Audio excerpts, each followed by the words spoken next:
Kembali dengan materi penyajian dan pengolahan data. Penyajian data dan pengolahan data termasuk pelajaran statistika, yaitu menghitung dengan menggunakan data.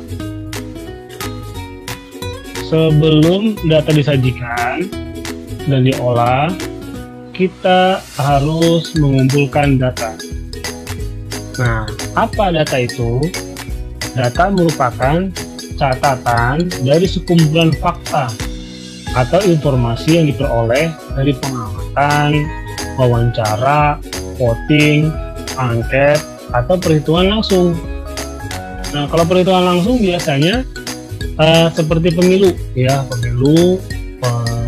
pemilihan ketua kelas, pemilihan ketua RT misalnya, nah, itu suka ditulis dalam bentuk data, ya, disajikan dalam data sehingga pemilih tahu hasilnya.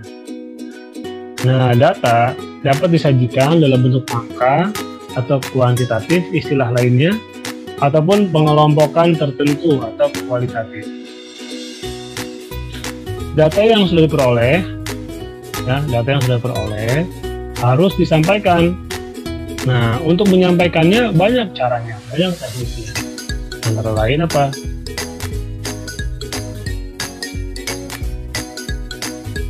Data yang kita dapat, yang kita kumpulkan, kita sampaikan dalam berbagai bentuk yang menarik. Antara lain bisa dengan tabel, ya, kemudian diagram batang, diagram lingkaran, atau diagram garis. Bahkan ada juga dengan diagram gambar, ya. Istilah lain dalam bahasa Inggris, diagram batang ya bar chart, kemudian diagram lingkaran sudah disebut dengan pie chart atau circle chart, dan diagram baris dengan line chart. Nah, gambar bisa disebut dengan pictogram atau diagram gambar. Untuk tabel, hal-hal yang harus diperhatikan adalah harus memiliki kolom, ya, mana yang disebut dengan kolom. Kolom adalah bagian yang menuju ke bawah, ya, yang vertikal. Nah, ini kolom namanya. Kemudian ada yang namanya baris itu yang horizontal. Nah, di baris. Kalian sering melihat ini di lembar-lembar nota pembelian, ya, nota penjualan, nota daftar kebutuhan, kemudian daftar nilai, rekap nilai. Kalau di alat kerja atau di berkas-berkas kerja orang tua kita itu ada laporan, ya, laporan keuangan, laporan progres perkembangan perusahaan, itu ada dalam bentuk tabel. Yang paling penting, unsur-unsur yang harus dimiliki dalam tabel adalah memiliki judul, yaitu identitas tabel. Tentang apa dia? Tentang daftar nilai harian, nilai ulangan misalnya. Kemudian baris pertama variabel, biasanya diisi dengan nomor seperti ini, ya, nomor, ya, pembeli, barang, tanggal, harga misalnya. Kalau kalian punya rekap atau daftar hasil pekul semester 2, nomor 1, kemudian mata pelajaran, nilainya, tanggalnya, itu juga boleh seperti itu, ya. Dan yang paling penting ada kolom berupa area yang ke bawah tadi, kemudian baris yang mendata. Nah, selain dengan tabel, bisa juga dengan diagram batang. Nah, diagram batang ini lebih menarik. Kalian bisa buat berbagai variasi warna, ya, boleh warna-warni, bahkan kita bisa buat 3 dimensi untuk diagram batang. Ini sangat menarik dan tentunya orang suka melihatnya dan mudah dianalisa. Penyajian data ini paling sering disajikan dalam berbagai media, ya. Kalau sekarang ini ada di televisi, pendapatan per kapita, ya, pendapatan negara, kenaikan wisatawan, kenaikan COVID-19, ya, progresnya, kesembuhan, atau bahkan ada yang meninggal, ya, itu disajikan dalam bentuk diagram batang. Unsur-unsur yang paling penting dalam diagram batang, yang pertama pasti judul, ya, judulnya. Kemudian ada garis yang horizontal seperti ini, horizontal yaitu adalah sumbu X. Nah, sumbu X. Ya. Ini sumbu X yang lurus horizontal, ini sumbu X. Biasanya tersebut dengan sumbu X. Kemudian harus ada yang vertikal tegak lurus, yaitu sumbu Y. Nah, selain sumbu X dan sumbu Y, harus ada apa? Barnya, batangnya, persegi panjang untuk menentukan batasan data yang diperoleh.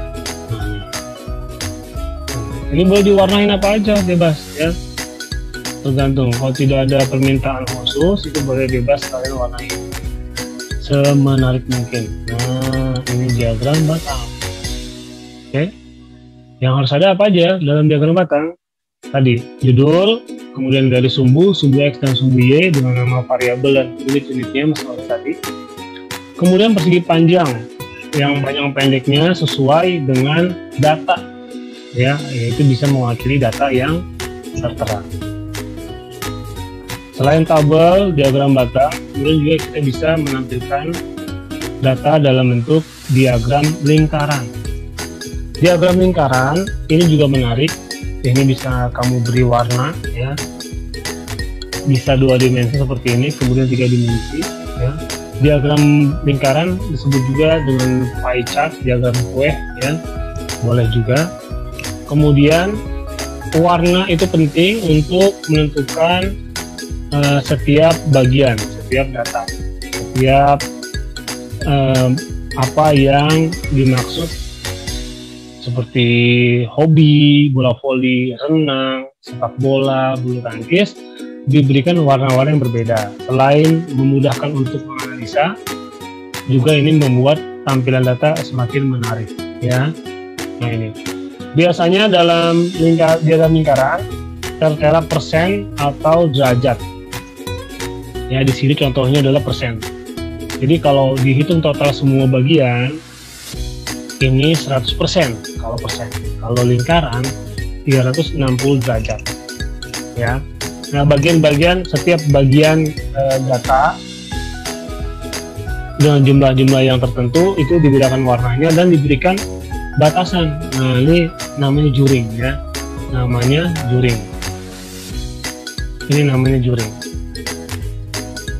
Bagian-bagian data, setiap bagian data, ya. Nah, ini kemudian yang paling penting juga kamu tulis keterangannya, itemnya apa, kemudian nilainya, ya, nilainya, value-nya. Nah, yang harus ada di dalam diagram lingkaran yaitu judul, kemudian bagian yang dipotong-potong, ya, seperti pizza yang disebut dengan juring. Kemudian ada keterangan setiap juring, setiap bagian itu angkanya. Kemudian juga tertulis keterangannya, apa yang didata, gitu ya. Nah, selain diagram batang, lingkaran, dan tabel, bisa juga data disajikan dalam bentuk diagram garis. Ini sangat mudah dianalisa, ya. Kalau kita kembali ke diagram batang,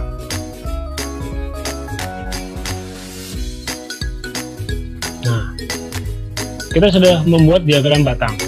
Ini kita bisa buat diagram garisnya dengan cara kita tulis di bagian tengah data batang ini, kemudian ini tengahnya, ya. Nah, kalau sudah semua, dimana ini adalah tanda data, ya, kemudian kita hubungkan setiap titiknya, kita hubungkan setiap titiknya. Nah, hasilnya adalah garis, ya, garis dengan menghilangkan diagram batangnya. Kalau contoh misalnya seperti yang tadi,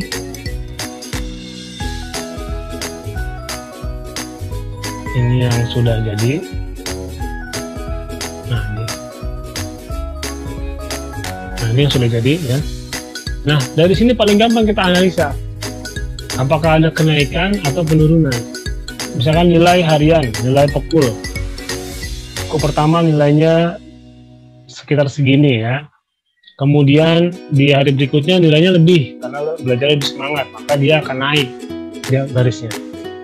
Ya, hari biasanya biasa-biasa aja, hari berikutnya nggak belajar lagi deh.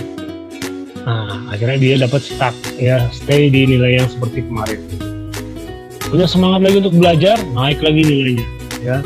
Semakin semangat, semakin yakin, semakin bisa, maka nilai semakin naik. Nah, ini kelihatan grafiknya semakin naik, semakin ke atas, ya. Gitu. Ini paling gampang untuk dianalisa. Baik naik turunnya. Kalau sekarang perkembangan COVID-19, ya, alhamdulillah kalau semakin ada penurunan dari pemerintah, maka berarti semakin baik kita menangani COVID-19. Nah, itu tentang penyajian dan pengolahan data. Nanti kita akan coba soalnya di buku Jelajah Matematika.